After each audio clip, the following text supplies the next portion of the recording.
what is 4%? We calculate that out and compare it to what are you spending. And in some cases, we find that people are spending less than or right about 4. You should have 3 different buckets. You should have a tax-deferred bucket. That's your 401k, regular IRA money. You should have a Roth bucket, and that really is the standard now, is that works the best for planning expenses in retirement. Everyone started realizing, wait, if you start putting away money for investments, then your tax bracket isn't going down. Oh, look at that. As you're planning, it's nice to talk with your accountant and decide which bucket should be larger. And I'm only going to take that 4% from the portfolio. So whatever the total is, I know that I could take 4% here because it will produce that for me.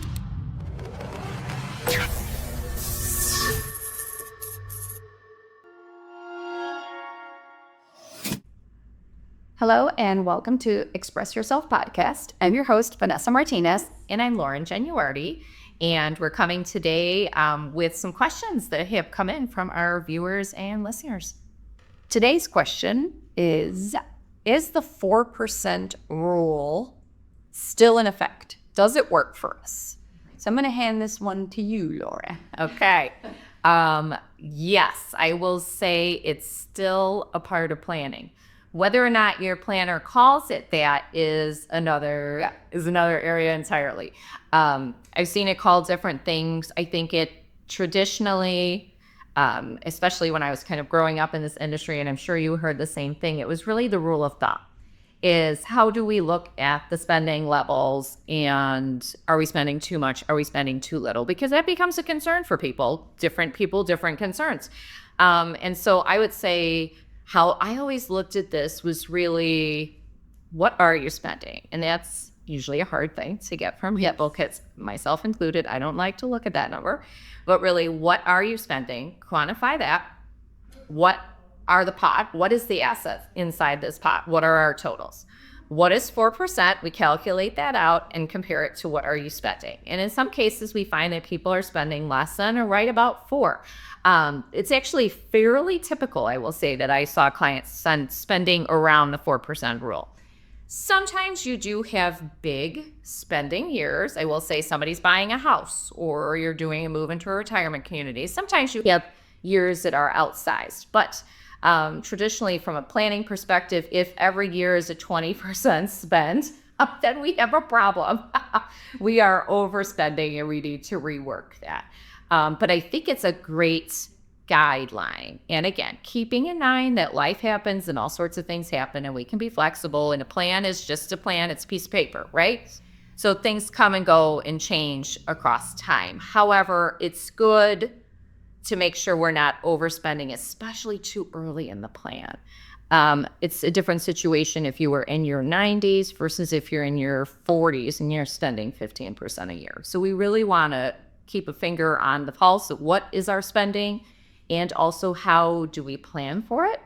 I know that has changed a lot throughout my career. When I first started, the recommendation was always put everything in tax deferred. Kick those taxes down the road. Don't pay them unless you need to. Never, never, never, never willingly do a Roth conversion. That was always the party line. And now when you actually read the newer research on planning, it's very different. You should have 3 different buckets. You should have a tax-deferred bucket. That's your 401k, regular IRA money. You should have a Roth bucket, whereby hopefully you made Roth contributions when you earned under the maximum amounts and could actually contribute into them, or you did some conversions. And then you should have a taxable bucket that's already been taxed, that you're going to just pay capital gains tax rates on, potentially, if you have made money and have gains. And that really is the standard now, is that works the best for planning expenses in retirement, is really draw a little bit what you need to from the RMDs, required minimum distribution, take that out of your tax-deferred bucket.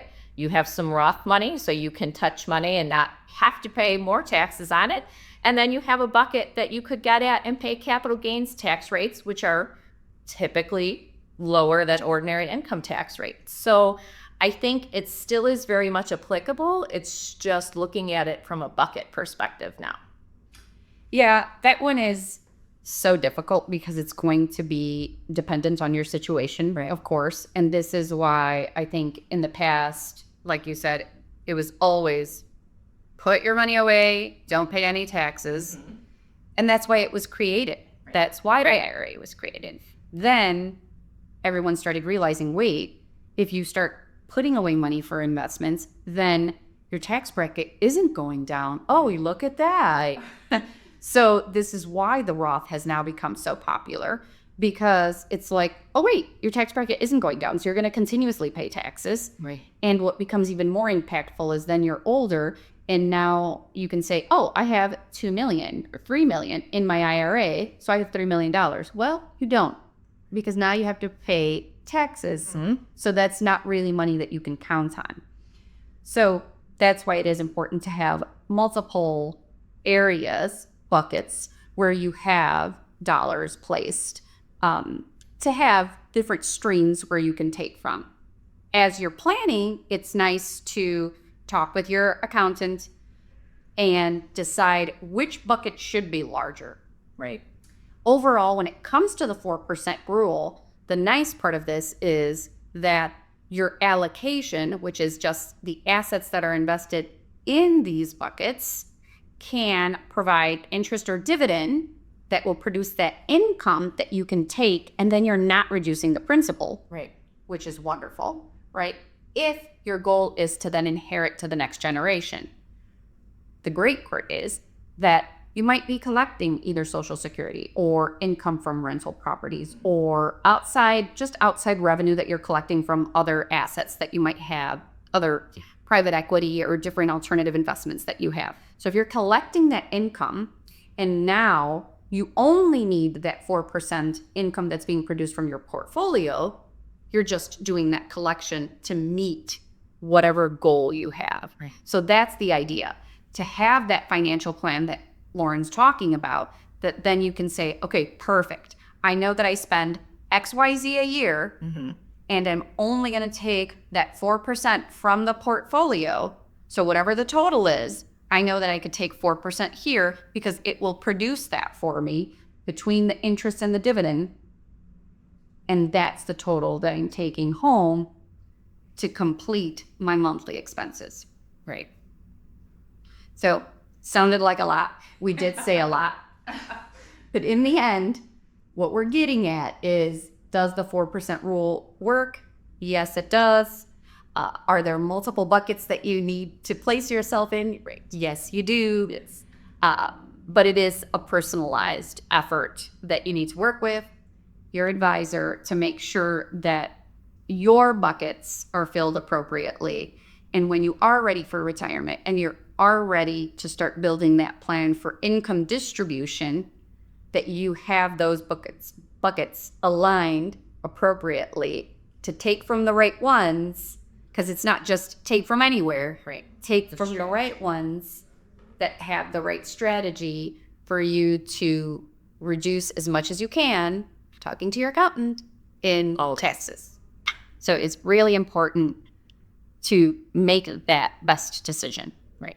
And we like the partnerships. Absolutely. This is without a doubt a place where the accountant is a wonderful partner. They are definitely part of the equation and should be brought in.